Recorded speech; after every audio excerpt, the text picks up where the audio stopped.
¿Crees que la relación que dicen que la familia Bolsonaro tiene con la milicia empezó ahí? No. Viene de mucho antes, viene de mucho antes.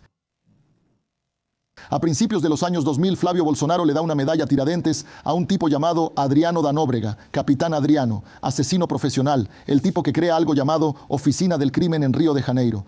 Él recibe la mayor condecoración del Estado, estaba preso, acusado de homicidio, recibe la condecoración dentro de la prisión, entregada por el diputado, en ese entonces, Flavio Bolsonaro.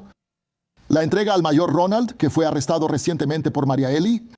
Todo anterior al año 2000 y al año 2000. ¿Crees que esa relación continúa? Ellos siempre tuvieron, cuando presenté el informe de la CPI de las milicias, en diciembre de 2008, Jair Bolsonaro, Jair Bolsonaro, que era diputado federal en ese entonces, dio una entrevista larga diciendo, porque se volvió un tema muy grande en los medios, y él dio una entrevista larga diciendo lo siguiente: ¿no toda milicia es mala? Ese informe es una payasada. En diciembre de 2008 pueden buscarlo, ¿verdad? Entonces, ellos siempre defendieron y siempre tuvieron esas relaciones. No estoy diciendo con eso que ellos sean milicianos, no. No son dueños de milicias, pero que siempre mantuvieron relaciones. Y cuando se votó la instalación de la CPI, hubo 2 votos en contra. La instalación de la CPI, 2 votos en contra. Domingos Brazão, detenido por la muerte de Eli, y Flavio Bolsonaro, candidato a presidente de la República. Fueron 2 votos en contra de la instalación de la CPI de las milicias, solo 2. En contra, Domingos Brazão y Flavio Bolsonaro. Brazão ya no puede dar entrevistas, está preso, adentro. Y Flavio Bolsonaro dice, pero en esa época no era exactamente así. ¿Cómo que en esa época no era exactamente así? ¿Verdad? Quien no deje su like y no se suscriba es un tomador de detergente. Entonces la familia Bolsonaro, como ellos son fruto de esta política de Río de Janeiro, ¿verdad? Se acercaron mucho a la lógica miliciana, a la lógica del territorio, a la lógica de la violencia. Una violencia cometida por policías puede, ¿verdad? Una violencia cometida por criminales que no son policías no puede. Y entonces la milicia surge como una organización criminal de las más violentas, de las más poderosas. Surge como mafia, pero muchas veces legitimada por discursos políticos como el del propio Jair Bolsonaro, ¿verdad? Y pasa lo que pasa. Yo denuncié eso en 2008. Lo denuncié a partir de una tragedia personal, es verdad, pero no es menos legítimo, ¿verdad? ¿Y cuántas personas me decían, pero la milicia es un mal menor? Escuché eso de mucha gente incluso. Y yo dije, ¿mal menor? Escuché eso de 2 gobernadores que fueron arrestados poco después. Él me interrogó pensando que porque yo presentaba un programa policial, yo estaba a favor de la milicia. Él me preguntó en la cara del dueño de la televisora, ¿qué opinas de la milicia? Yo le dije, son criminales peores que los criminales que existen, claro. Legitimados por el Estado. Sí, y él me miró con una cara de sorpresa porque no esperaba ese tipo de respuesta.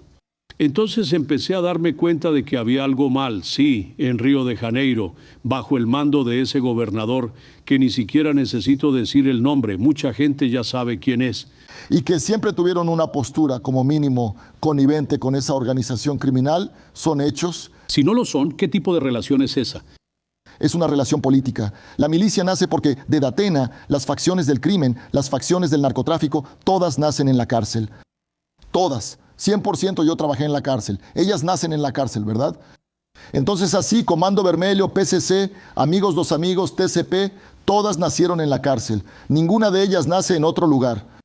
Y entonces el sistema penitenciario es un debate que debe hacerse en este país. Nunca se ha hecho en serio. No hay política de seguridad. ¿Tú crees que el Estado provocó la creación de esas organizaciones criminales? La quiebra, donde en una celda que cabían 60 personas, metían a 300 personas solo para decir, mira, estamos metiendo a los tipos ahí adentro presos. Eso fue provocando un clima de revuelta dentro del sistema penitenciario. Es lógico. Y después, enseguida, con todo el sistema penitenciario ya obviamente revelado, empezaron a meter presos políticos. Eso daba una cierta noción de lo que era un partido, porque el PCC, el Comando Vermelho, tienen esas estructuras. Dentro de poco hasta serán oficializados. Estructuras de poder, ¿verdad? Sí, y además de eso empezaron a mezclar secuestradores. Hubo una época de secuestros, ¿verdad? Que venía gente de fuera, como Nora Bueno y así, esos criminales comunes. Y ellos se fueron estructurando dentro del sistema penitenciario. Exactamente. Eso llevó a la frase de Julio que ya habías mencionado antes, que la cárcel es la oficina del crimen. ¿Hoy sigue siendo así? Para que te des una idea hoy, Datena, yo digo esto desde hace mucho tiempo, no existe una política penitenciaria desde siempre en Brasil. Porque la gente piensa que la seguridad pública tiene un punto final, que es cuando arrestan al tipo. Y no es así. Lo arrestaron, se acabó el problema. No, no se acabó. Entonces, vamos allá. El asaltante robó un celular, va a la cárcel. Cuando él entra al sistema penitenciario, al menos en Río de Janeiro es así, va a alguna unidad penitenciaria. El Estado sí, ¿no? El Estado le pregunta lo siguiente: ¿cuál es tu facción? Puede tener, pero puede que no tenga. El tipo que robó un celular, ¿cuál es la tendencia? No tener. ¿Verdad? Porque él no es de una organización criminal. Pero él elige una para sobrevivir. Y entonces el Estado dice lo siguiente: ¿cuál es tu facción? Y el tipo va a decir: ¿tengo tal para sobrevivir o no tengo? Cuando él dice que no tiene, yo hice esa denuncia durante muchos años. Cuando él dice que no tiene, el Estado va y pregunta: ¿dónde vives? ¿Dónde vives? São Paulo es diferente, pero en Río es así. ¿Dónde vives? Porque en Río hay más de una facción. ¿Dónde vives? Vivo en tal lugar. ¿Tal lugar que es la facción tal. Entonces vas al presidio de la facción tal. Aunque él no lo sea. No, él pasa a hacerlo. Él pasa a hacerlo. Entonces el Estado, con esta lógica del sistema penitenciario, que es para evitar rebeliones o fugas, que solo se preocupa por eso, ¿verdad? ¿Sabes cuántos presos trabajan en el sistema penitenciario de Río de Janeiro? 0.37% mente desocupada. 0.37%. Por 112% estudian 0.37. 0.37 de los presos no estudian. Porque el Estado ayuda al crimen organizado a reclutar soldados. El Estado es socio de esa organización. El ladrón de celulares sin facción sale de soldado de una facción. Y sale atado. Y misión. Sale atado. Sale atado. Entonces tenemos que debatir el sistema penitenciario de una manera más responsable. Encarcelamos mucho, encarcelamos mal, ¿verdad? Entonces, solo encarcelamos a quienes vigilamos, las estructuras de investigación son muy pequeñas, ¿verdad? El 60% de los presos en Brasil hoy no tiene la educación básica completa. O sea, encarcelamos a los pobres y no me vengan a decir que solo los pobres cometen delitos en este país, que el Banco Master está aquí para demostrar lo contrario, ¿verdad? Entonces no me vengan a convencer de eso. Así que tenemos que entrarle a este tema. Esta lógica del crimen organizado es el gran desafío de la democracia brasileña hoy. Río de Janeiro hoy tiene 4 millones de personas que viven en territorios donde no vale la Constitución del 88. Entonces, desde que mi vida... No responden ante las leyes. No, la Constitución no vale. Responde por el crimen, ante el tribunal del crimen. Sea milicia o sea narcotráfico. El tema de la milicia, que era el origen de nuestra... La ley no funciona ahí. No, es otra cosa. El tema de la milicia, las facciones nacen en la cárcel. Las facciones del narcotráfico nacen en la cárcel. La milicia no nace en la cárcel. La milicia nace de las relaciones políticas de Río de Janeiro y nace en Río de Janeiro. La milicia nace de las relaciones de la política podrida, la policía podrida con dominio de territorio.